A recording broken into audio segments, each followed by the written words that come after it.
शिक्षा ज्ञान हो, चेतना हो, जसले मानव मात्रलाई अन्य प्राणीभन्दा सर्वश्रेष्ठ र उत्कृष्ट बनाएको हुन्छ।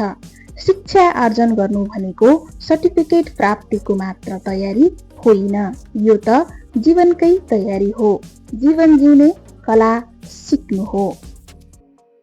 नमस्कार साथीहरू, मेरो युट्युब च्यानल साम्भवीमा यहाँहरूलाई हार्दिक स्वागत छ। भिडियो अन्तिमसम्म हेरेर साथ दिनुहोला। तपाईहरूको लागि आज म एकदमै महत्त्वपूर्ण जानकारी लिएर आएकी छु। अहिले हालसालै हप्ता 10 दिन अघि मात्र कक्षा 12 को परीक्षाको नतिजा सार्वजनिक भइसकेको छ। अब पढाइको साथसाथै आफ्नो इन्कम यात्रालाई कसरी अगाडि लैजान सकिन्छ भन्ने विषयमा तपाईहरूको लागि एउटा महत्त्वपूर्ण जानकारीमूलक सामग्री लिएर आएकी छु। त्यो भन्दा पहिले यो एउटा छोटो मिठो कथा सुनौ है त।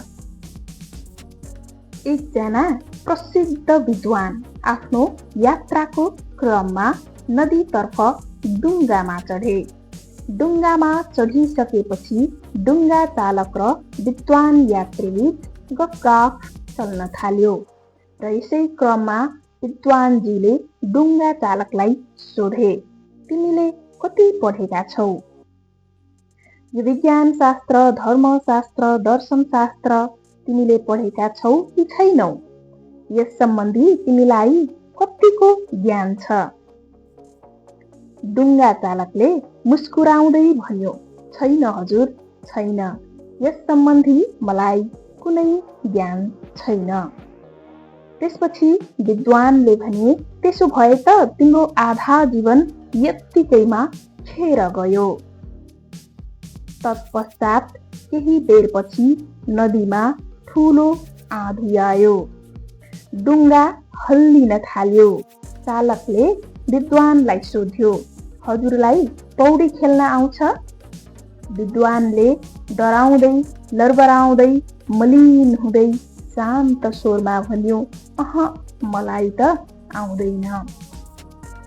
त्यसपछि डुङ्गा चालकले भने, त्यसो भए त हजुरको जीवन नै खतरामा पर्यो। हो साथीहरू, यो कथाबाट आफ्नो जीवनको मूल्य बुझौँ है त। जीवनको मूल्य र सफलता ठुला ठुला ज्ञानमा मात्र सीमित हुँदैन। ससाना सरल र व्यवहारिक जीवन उपयोगी सिपमा पनि हुन्छ, जुन आज म यहाँ राख्न गइरहेकी छु। आजको यो विशेष भिडियो प्यारा भाइ बहिनीहरूको लागि हो, जो अहिले कक्षा 12 पास गरी स्नातक भर्ना हुने क्रममा हुनुहुन्छ।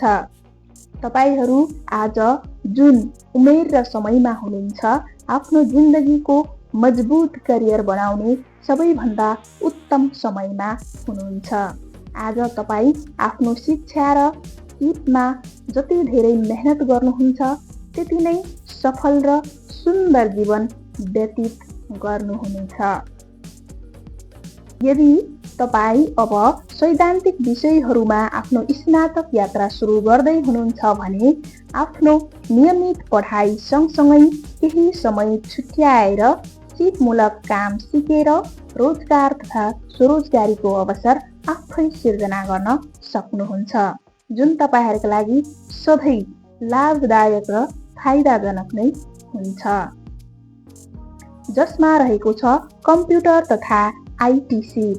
यस सिप अन्तर्गत तपाईहरूले digital marketing, video editing, MS Office, Word, Excel, PowerPoint, graphic design, web design and डेभलपमेन्टका कामहरू सिक्न सक्नुहुन्छ। त्यसैगरी अर्को रहेको छ लेखा तथा वित्त सम्बन्धी सिप। यस अन्तर्गत तपाईहरूले ट्याली अकाउन्टिङ प्याकेज ट्रेनिङ, त्यसैगरी ट्याक्स र अडिट सम्बन्धी आधारभूत तालिम लिन सक्नुहुन्छ। त्यसैगरी भाषा तथा सञ्चार सिप विकास गर्न सक्नुहुन्छ। त्यसैगरी अर्को रहेको छ सामान्य लाग्ने विषय हो तर एकदमै महत्त्वपूर्ण प्राविधिक तथा व्यावसायिक सिप। यस अन्तर्गत तपाईहरूले electrician, plumbing, mobile repairing, computer hardware and networking, CCTV इन्स्टलेसनका कामहरू सिक्न सक्नुहुन्छ। त्यसै गरी हाम्रो मुलुक भनेकै कृषि प्रधान मुलुक हो। यस कृषि क्षेत्रलाई आधुनिक र वैज्ञानिक तरिकाले सञ्चालन गर्न सकेमा अझ लाभदायक हुने नै छ। यस अन्तर्गत तपाईहरूले तरकारी खेती, मौरी पालन, च्याउ खेती, पशुपालन लगायतका उद्यम सञ्चालन तालिम लिएर दक्ष कृषक बन्न सक्नुहुन्छ। त्यसै गरी अर्को रहेको छ अहिलेको एकदमै लोकप्रिय, जो कोहीलाई पनि मनपर्ने र सबैलाई आकर्षण गर्ने क्षेत्र, मिडिया तथा सृजनात्मक क्षेत्र। यस क्षेत्र अन्तर्गत तपाईहरूले photography, videography, YouTube content creation, anchoring, presentation लगायतका कामहरू सिक्न सक्नुहुन्छ। त्यसै गरी सिलाइ कटाइ, ब्युटिसियन सम्बन्धी तालिम लिएर यस क्षेत्रमा पनि तपाईँ दक्ष बन्न सक्नुहुन्छ। यी क्षेत्रहरूमध्ये तपाईँलाई मनपर्ने विषय वा क्षेत्रमा सिप सिकी आफूलाई एउटा दक्ष जनशक्तिमा रूपान्तरण गर्न सक्नुहुनेछ। यसरी तपाईँहरूले छुट्याउनु भएको छोटो समयले तपाईँहरूलाई तपाईँको आफ्नो एकाडेमिक शिक्षाको साथसाथै सिक्नुभएका यी सिपहरूबाट तपाईँलाई सहजै रोजगार तथा स्वरोजगार सिर्जना गरी आफ्नो जीवनलाई सफल बनाउन सहजता प्रदान गर्नेछ। भिडियो अन्तिमसम्म हेरिदिनु भएकोमा हार्दिक धन्यवाद दिँदै भिडियोलाई लाइक, सेयर र च्यानललाई सब्सक्राइब गरिदिनुहोला।